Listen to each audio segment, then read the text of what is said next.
আজকে আমি যখন সৈয়দপুর এয়ারপোর্টে নামলাম, কিছু সাংবাদিক বন্ধু আমাকে ঘিরে ধরল। আমি বললাম, ভাই আজকে তো কথা হবে জনসভায়, এখানে কথা না বলি। বলে যে না, আমরা ওখানে যাচ্ছি না, আমরা এখানে এই দুই একটি কথা অতি অল্প সময় শুনতে চাই। এর মধ্যেই প্রথম প্রশ্ন, বর্তমান পরিবেশে আপনি কি মনে করেন সুষ্ঠু নির্বাচন সম্ভব? আমি বললাম, আমি কি বলবো, পাটগ্রাম তো আপনাদের একেবারে কাছে। পাটগ্রামে কি হচ্ছে কি হয়েছে আপনারা দেখতে পাচ্ছেন। আর শুধু পাটগ্রাম নয়, সারা বাংলাদেশকে এখন পাটগ্রাম বানিয়ে ফেলছে একদল লোক। এই অবস্থায় সুষ্ঠু নির্বাচনের কল্পনাও করা যায় না।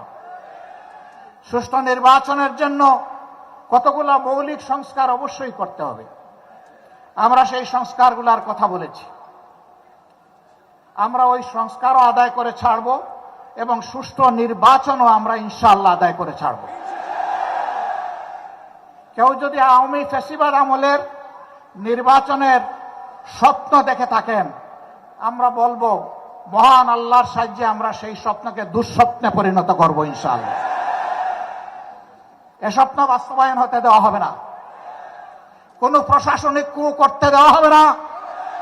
ভোট কেন্দ্রে কোনো মাস্তানতন্ত্র চলবে না। কালো টাকার কোনো খেলা সহ্য করা হবে না। এটা মনে রাখতে হবে। আবু সাইদের সঙ্গীরা তারা কয়েকশো জন দুনিয়া থেকে বিদায় নিয়েছে, শিক্ষা রেখে গিয়েছে, আওয়াজ তুলে গিয়েছে যে আমাদের এই লড়াই অব্যাহত থাকবে। এই জন্য এরা বলেছে বৈষম্যহীন একটা মানবিক সমাজ প্রতিষ্ঠিত না হওয়া পর্যন্ত। তারা স্লোগান দিচ্ছে আবু সাইদ মুগ্ধ, শেষ হয়নি যুদ্ধ। বসুন্ধরা ডায়াপেন্ট এখন আরো উন্নত। এই hot air through top sheet দ্রুত শোষণ করে সোনামণিকে দেয় কোমল অনুভূতি। জায়গায় জায়গায় আমরা দেখছি, সাংবাদিক বন্ধু দ্বিতীয় প্রশ্ন করেছিল, দেশে বিভিন্ন মব হচ্ছে, আপনারা এগুলা সমর্থন করেন কিনা? আমরা বলছি মব কোন নতুন কালচার নয় বাংলাদেশে। 72 সাল থেকে এই মব চলছে। 72 সালে স্বাধীন বাংলাদেশে নারীদের স্তন কেটে মালা বানিয়ে গলায় পড়েছে এমন কুলাঙ্গার এখনো বাংলাদেশে জীবিত আছে।